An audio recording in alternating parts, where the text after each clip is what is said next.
अस्सलामुअलैकुम। उर्दू पॉइंट के साथ मैं हूं आपका मेज़बान सफदर अली। इस वक्त हम मौजूद हैं डॉक्टर अदनान अहमद ख़ान साहब के पास और आज हम जिक्र करेंगे हेपेटाइटिस के बारे में। हेपेटाइटिस के बारे में जानेंगे कि क्या मर्ज़ है और इसकी क्या वजूहात हैं। एक दफ़ा पढ़ा था कहीं पर कि हज़ार तिब के नुस्ख़ों से निगाह यार बेहतर है, लेकिन ज़ुबान पर एक छाला निकलो तो मालूम हुआ कि तिब के नुस्खे हैं और निगाह यार है, ये सब झूठ है। आइए डॉक्टर अदनान साहब से बात करते हैं हेपेटाइटिस के बारे में और सबसे पहले तो उनके शुक्रगुज़ार होते हैं कि उन्होंने अपना कीमती वक्त दिया। अस्सलाम वालेकुम सर। वालेकुम अस्सलाम जी। आज यहाँ पर आने का मकसद वो ये कि हेपेटाइटिस के बारे में जानना है। हमारी सोसाइटी में, हमारे इस माशरे में बहुत ज़्यादा ये मर्ज़ फैल चुका है। हेपेटाइटिस क्या है, सबसे पहले तो ये सवाल है, और फिर इसकी मुख्तलिफ़ इक़साम के बारे में बताइए।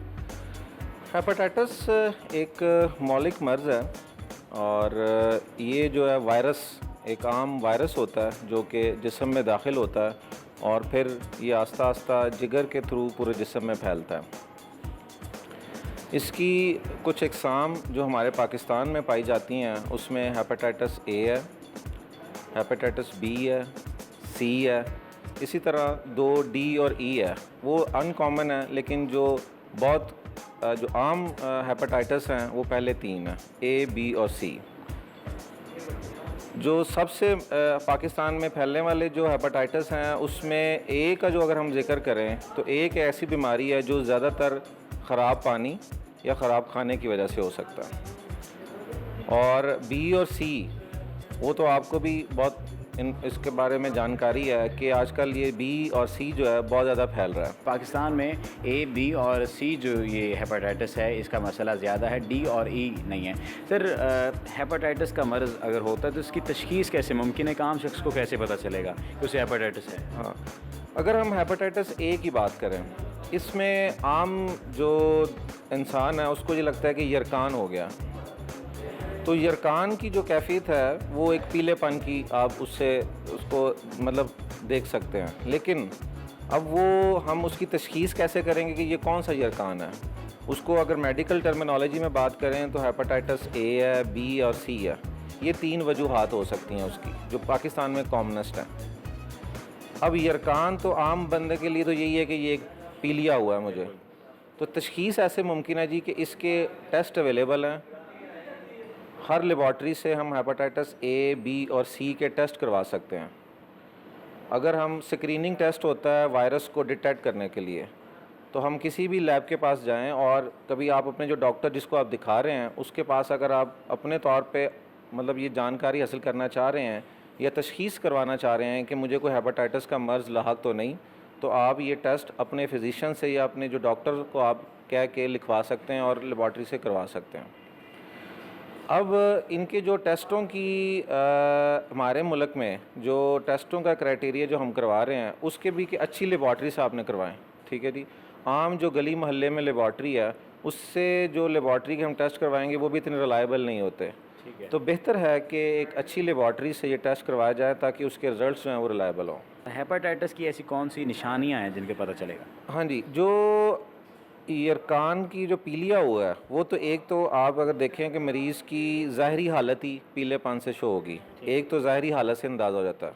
दूसरी बड़ी निशानी उसकी आंखें जो हैं वो पीले रंग की होती हैं, आंखों से अंदाज़ा हो जाता है कि उसका रंग पीला हो रहा है, ठीक है जी। फिर उसका जो यूरिन है उसका रंग भी बदल जाएगा, ठीक है जी, वो टेस्ट करवाने से भी अंदाज़ा हो जाता है।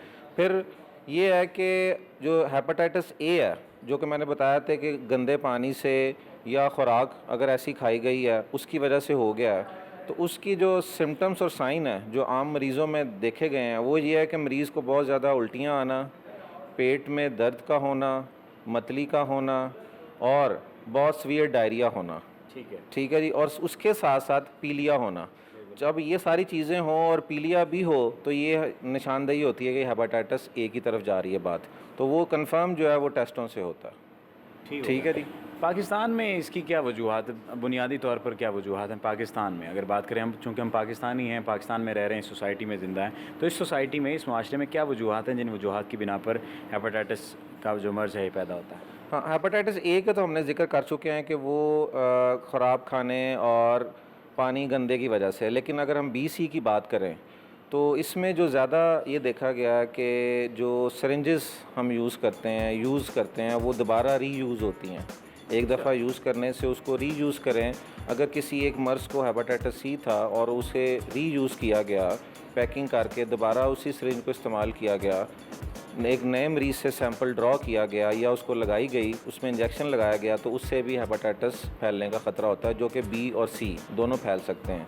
या हमारा जो ब्लड ट्रांसफ्यूजन, मिसाल के तौर पे किसी को खून लगा, किसी का एक्सीडेंट हुआ, उसको खून की ज़रूरत है, तो उसको डोनेशन दी गई, उसको खून लगाया गया, तो अगर तो स्क्रीनिंग टेस्ट सही नहीं हुए, जो कि हमारे इधर मुल्क में इतना सिस्टम अभी राइज नहीं है ब्लड बैंकिंग का, तो अगर वहाँ पर खून सही दिया नहीं गया और उसकी स्क्रीनिंग ठीक नहीं हुई, तो चांसेस हैं कि उसको ट्रांसफ्यूजन के थ्रू जो है हेपेटाइटिस बी और सी फैल जाएगा। ठीक है। इसके अलावा और मतलब ये है कि अगर हम जैसे बार्बर्स के पास जाते हैं, शेव करवाने जाते हैं, और वहाँ पर अगर वो एक ही जो है अपना मतलब यूज़ कर रहा है, हाँ जी, वो कर रहा है, तो वो चीज़ अगर वो दूसरे मतलब अपने कस्टमर को कर रहा है, तो उससे भी फैलने का अंदेशा होता है। इसके अलावा और बड़े मतलब ज़रिए हैं, लेकिन जो कॉमन मतलब देखे गए हैं और जिससे ये फैलता है वो ये चीज़ें हैं। तो हमें जो ज़रूरत है बचने की, एक तो ये कि जो ब्लड ट्रांसफ्यूजन अगर हम दे रहे हैं तो प्रॉपर उसको अच्छे जगह से करवाया जाए, अच्छी लेबॉर्ट्री से करवाया जाए और स्क्रीनिंग के थ्रू करवाया जाए, जिसमें कि हेपेटाइटिस बी, सी, HIV यानी कि एड्स, मलेरिया और सिफिलिस। ठीक है जी, ये 5 डिजीज़ हैं। इनको बड़ा ज़रूरी है कि इनको पहले स्क्रीन किया जाए, उसके बाद ब्लड को दिया जाए। ठीक है जी। इसके बाद फिर सिरिंजेस को मेक श्योर करें कि सिरिंजेस जो है रीयूज़ ना हों। ठीक है। और आप अपने अगर बार्बर के पास जा रहे हैं तो कोशिश करें कि जो ब्लेड हैं वो ना रीयूज़ हों, या आप अगर मशीन, आजकल तो बड़ा मतलब लेटेस्ट है कि मशीन्स होती हैं, अब उनको इस्तेमाल करवाएं, ब्लेड्स का इस्तेमाल कम से कम रखा जाए। और शेव अगर आपने कर रहे हैं तो कोशिश करें कि आप घर में ही करें, ताकि सिंगल आप ही यूज़ कर रहे हैं, तो इससे हम ये चीज़ें बची जा सकती हैं। आखिर में सर यही बात जानना चाहूँगा कि हेपेटाइटिस, जैसा कि आपने बताया बी और सी के बारे में, क्या हेपेटाइटिस ए से बी और सी में कन्वर्ट हो सकता है? क्या ऐसा? नहीं, हेपेटाइटिस ए एक ऐसी बीमारी है जो कि वक्ती तौर पे होती है, और ये जिस तरह हमने पहले भी अर्ज़ किया कि ख़राब खाना या मतलब पानी ऐसा चला गया जिसकी वजह से है, तो ये ट्रीटेबल है और ये विद इन अ वीक्स और 2 जो है ये ठीक हो जाता है अगर प्रॉपरली इसकी मेडिकेशन की जाए, और ये है कि डाइट को केयर की जाए और प्रॉपर रेस्ट किया जाए, तो ये बेहतर हो जाता है विद इन अ 2 वीक्स। लेकिन अगर परहेज़ नहीं किया जाए और प्रॉपरली इसको ड्रेस ना किया जाए, तशख़ीस ना हो, तो इसकी कम्प्लिकेशंस हो जाती हैं। लेकिन ये बी और सी एक अलहदा वायरसेस हैं, ये उसमें कन्वर्ट नहीं होता। ठीक है। बी और सी जो है इस क्या ये काबिल इलाज हैं? हाँ जी, बी का और सी का देखें, अब बहुत एडवांसमेंट हो चुकी है जी पूरी वर्ल्ड में, और पाकिस्तान भी जो है वो एक मेडिकल फील्ड में बहुत जिद्दत पसंदी की तरफ जा रहा है। तो बिल्कुल जी, बी और सी जो है वो काबिल इलाज मर्ज़ हैं, और पाकिस्तान में स्पेशली चूँकि यहाँ पर बी के लिए तो वैक्सीनेशन अवेलेबल है, पाकिस्तान में हेपेटाइटिस बी के लिए वैक्सीनेशन अवेलेबल है और साल हर साल से वो हो रही है।